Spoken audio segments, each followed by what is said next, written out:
بسم الله الرحمن الرحيم ياسين والقرآن الحكيم إنك لمن المرسلين على صراط مستقيم تنزيل العزيز الرحيم لتنذر قوما ما أنذر آباؤهم فهم غافلون لقد حق القول على أكثرهم فهم لا يؤمنون إنا جعلنا في أعناقهم أغلالا فهي إلى الأذقان فهم مقمحون وجعلنا من بين أيديهم سدا ومن خلفهم سدا فأغشيناهم فهم لا يبصرون وسواء عليهم أنذرتهم أم لم تنذرهم لا يؤمنون إنما تنذر من اتبع الذكر وخشي الرحمن بالغيب فبشره بمغفرة وأجر كريم إنا نحن نحيي الموتى ونكتب ما قدموا وآثارهم وكل شيء أحصيناه في إمام مبين واضرب لهم مثلا أصحاب القرية إذ جاءها المرسلون إذا أرسلنا إليهم اثنين فكذبوهما فعززنا بثالث فقالوا إنا إليكم مرسلون قالوا ما أنتم إلا بشر مثلنا وما أنزل الرحمن من شيء إن أنتم إلا تكذبون قالوا ربنا يعلم إنا إليكم لمرسلون وما علينا إلا البلاغ المبين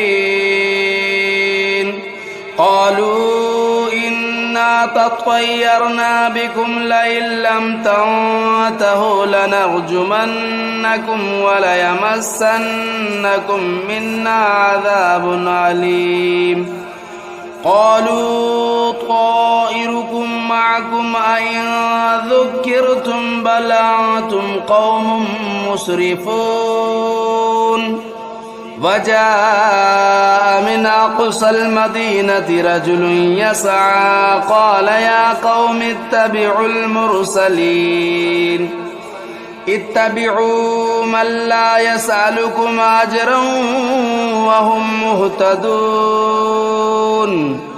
وما لي لا أعبد الذي فطرني وإليه ترجعون أتخذوا من دونه آلهة إن يردني الرحمن بضر لا تغن عني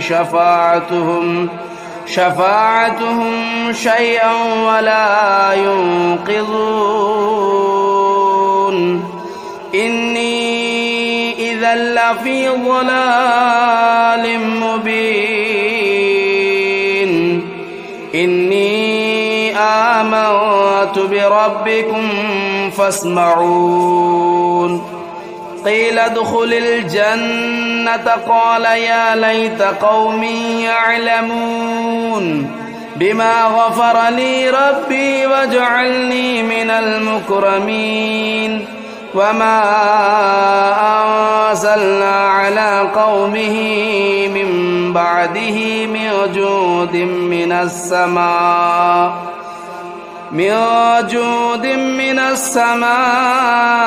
وما كنا منزلين إن كانت إلا صيحة واحدة فإذا هم خامدون يا حسرة على العباد ما يأتيهم من رسول إلا كانوا به يستهزئون ألم يروا كم أهلكنا قبلهم من القرون أنهم إليهم لا يرجعون وإن كل لما جميع لدينا محضرون وآية لهم الأرض الميتة أحييناها وأخرجنا منها حبا فمنه يأكلون وجعلنا فيها جنات من نخيل وأعناب وفجرنا فيها من العيون ليأكلوا من ثمره وما عملته أيديهم أفلا يشكرون سبحان الذي خلق الأزواج كلها مما تنبت الأرض ومن أنفسهم ومما لا يعلمون وآية لهم الليل نسلخ منه النهار فإذا هم مظلمون والشمس تجري لمستقر لها ذلك تقدير العزيز العليم والقمر قدرناه منازل حتى عاد كالعرجون القديم لا الشمس ينبغي لها أن تدرك القمر ولا الليل سابق النهار وكل في فلك يسبحون وآية لهم أنا حملنا ذريتهم في الفلك المشحون وخلقنا لهم من مثله ما يركبون وإن نشأ نغرقهم فلا صريخ لهم ولا هم ينقذون إلا رحمة منا ومتاعا إلى حين وإذا قيل لهم اتقوا ما بين أيديكم وما خلفكم لعلكم ترحمون وما تأتيهم من آية من آيات ربهم إلا كانوا عنها معرضين وإذا قيل لهم أنفقوا مما رزقكم الله قال الذين كفروا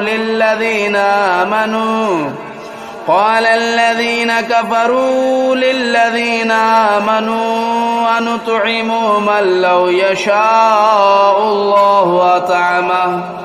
إن أنتم إلا في ضلال مبين ويقولون متى هذا الوعد إن كنتم صادقين ما ينظرون إلا صيحة واحدة تأخذهم وهم يخصمون فلا يستطيعون توصية ولا إلى أهلهم يرجعون ونفخ في الصور فإذا هم من الأجداث إلى ربهم ينسلون قالوا يا ويلنا من بعثنا من مرقدنا هذا ما وعد الرحمن وصدق المرسلون إن كانت إلا صيحة واحدة فإذا هم جميع لدينا محضرون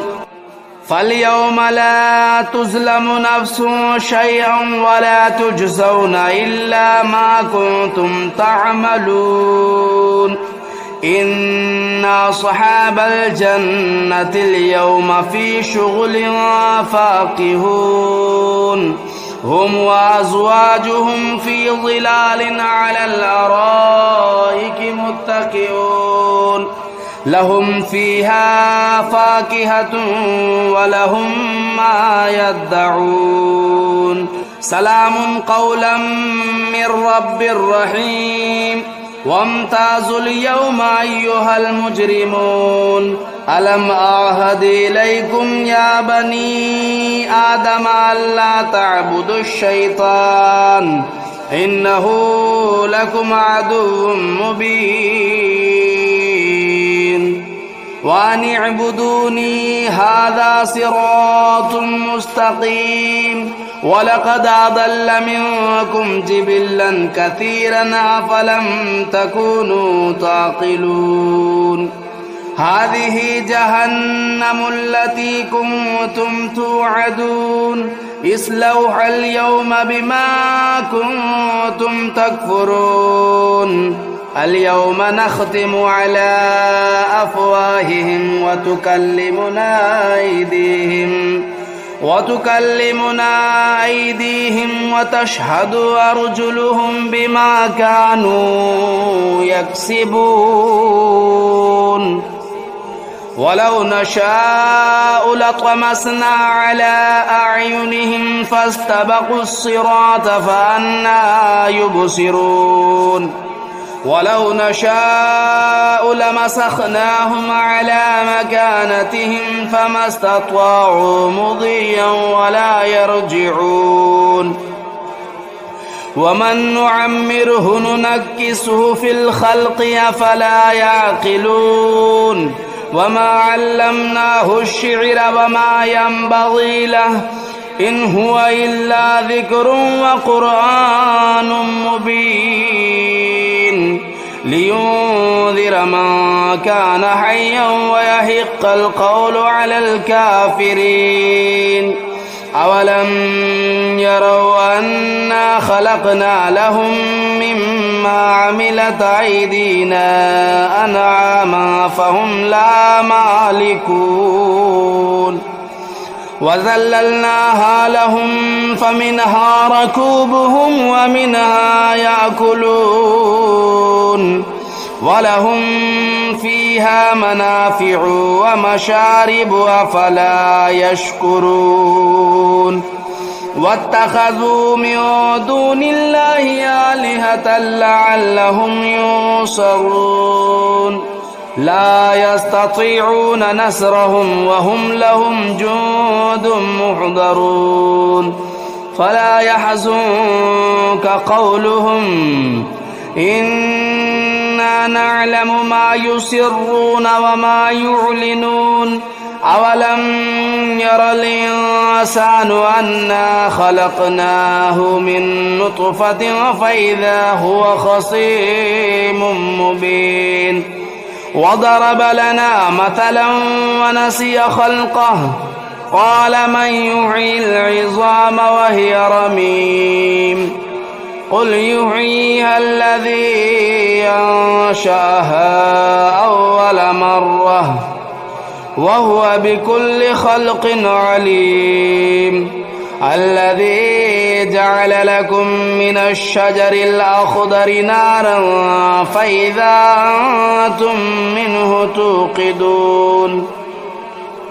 أوليس الذي خلق السماوات والأرض بقادر على أن يخلق مثلهم بلى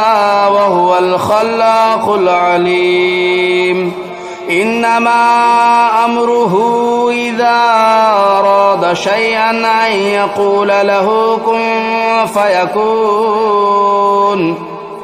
فسبحان الذي بيده ملكوت كل شيء وإليه ترجعون بسم الله الرحمن الرحيم الرحمن علم القرآن خلق الإنسان علمه البيان الشمس والقمر بحسبان والنجم والشجر يسجدان والسماء رفعها ووضع الميزان ألا تطغوا في الميزان وأقيموا الوزن بالقسط ولا تخسروا الميزان والأرض وضعها للأنام فيها فاكهة والنخل ذات الأكمام والحب ذو العصف والريحان فبأي آلاء ربكما تكذبان خلق الإنسان من صلصال كالفخار وخلق الجان من مارج من نار فبأي آلاء ربكما تكذبان رب المشرقين ورب المغربين فبأي آلاء ربكما تكذبان مرج البحرين يلتقيان بينهما برزخ لا يبغيان فبأي آلاء ربكما تكذبان يخرج منهما اللؤلؤ والمرجان فبأي آلاء ربكما تكذبان وله الجوار المنشآت في البحر كالأعلام فبأي آلاء ربكما تكذبان كل من عليها فان ويبقى وجه ربك ذو الجلال والإكرام فبأي آلاء ربكما تكذبان يسأله من في السماوات والأرض كل يوم هو في شأن فبأي آلاء ربكما تكذبان سنفرغ لكم أيها الثقلان فبأي آلاء ربكما تكذبان يا معشر الجن والإنس إن استطعتم أن تنفذوا من أقطار السماوات والأرض فانفذوا لا تنفذون إلا بسلطان فبأي آلاء ربكما تكذبان يرسل عليكما شواظ من نار ونحاس فلا تنتصران فبأي آلاء ربكما تكذبان فإذا انشقت السماء فكانت وردة كالدهان فبأي آلاء ربكما تكذبان فيومئذ لا يسأل عن ذنبه إنس ولا جان فبأي آلاء ربكما تكذبان يعرف المجرمون بسيماهم فيؤخذوا بالنواصي والأقدام فبأي آلاء ربكما تكذبان هذه جهنم التي يكذب بها المجرمون يطوفون بينها وبين حميم آن فبأي آلاء ربكما تكذبان ولمن خاف مقام ربه جنتان فبأي آلاء ربكما تكذبان ذواتا أفنان فبأي آلاء ربكما تكذبان فيهما عينان تجريان فبأي آلاء ربكما تكذبان فيهما من كل فاكهة زوجان فبأي آلاء ربكما تكذبان متكئين على فرش بطائنها من استبرق وجنى الجنتين دان فبأي آلاء ربكما تكذبان فيهن قاصرات الطرف لم يطمثهن إنس قبلهم ولا جان فبأي آلاء ربكما تكذبان كأنهن الياقوت والمرجان فبأي آلاء ربكما تكذبان هل جزاء الإحسان إلا الإحسان فبأي آلاء ربكما تكذبان ومن دونهما جنتان فبأي آلاء ربكما تكذبان مدهامتان فبأي آلاء ربكما تكذبان فيهما عينان نضاختان فبأي آلاء ربكما تكذبان فيهما فاكهة والنخل والرمان فبأي آلاء ربكما تكذبان فيهن خيرات حسان فبأي آلاء ربكما تكذبان حور مقصورات في الخيام فبأي آلاء ربكما تكذبان لم يطمثهن إنس قبلهم ولا جان فبأي آلاء ربكما تكذبان متكئين على رفرف خضر وبخري حسان فبأي آلاء ربكما تكذبان تبارك اسم ربك ذو الجلال والإكرام بسم الله الرحمن الرحيم تبارك الذي بيده الملك وهو على كل شيء قدير الذي خلق الموت والحياة ليبلوكم أيكم أحسن عملا وهو العزيز الغفور الذي خلق 7 سماوات طباقا ما ترى في خلق الرحمن من تفاوت فارجع البصر هل ترى من فطور ثم ارجع البصر كرتين ينقلب إليك البصر خاسئا وهو حسير ولقد زينا السماء الدنيا بمصابيح وجعلناها رجوما للشياطين وأعتدنا لهم عذاب السعير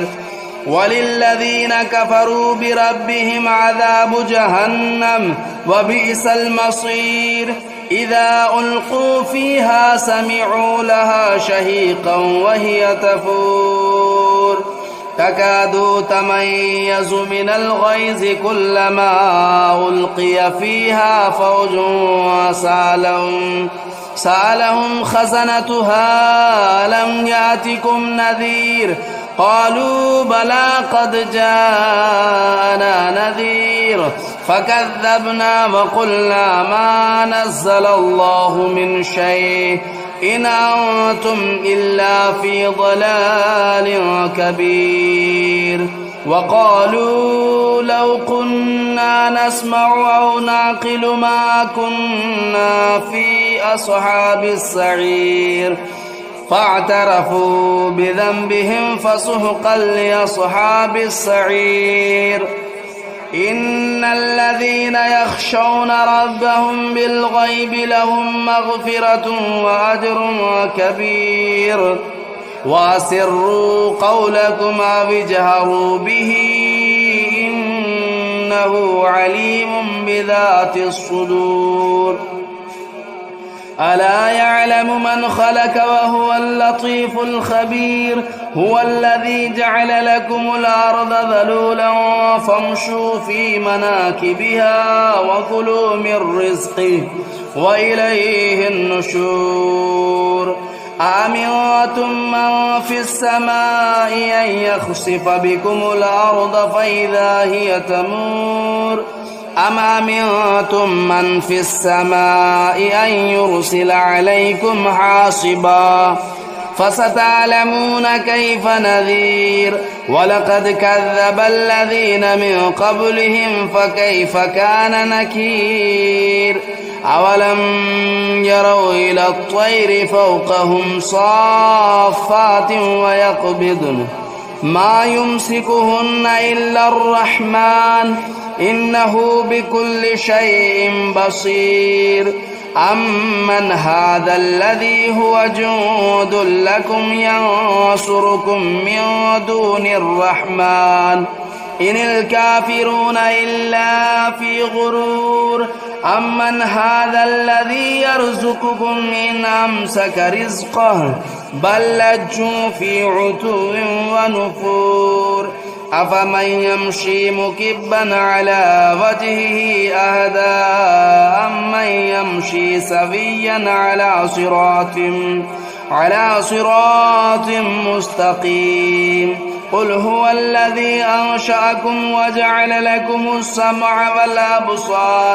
والأبصار والأفئدة قليلا ما تشكرون قل هو الذي ذرأكم في الأرض وإليه تهشرون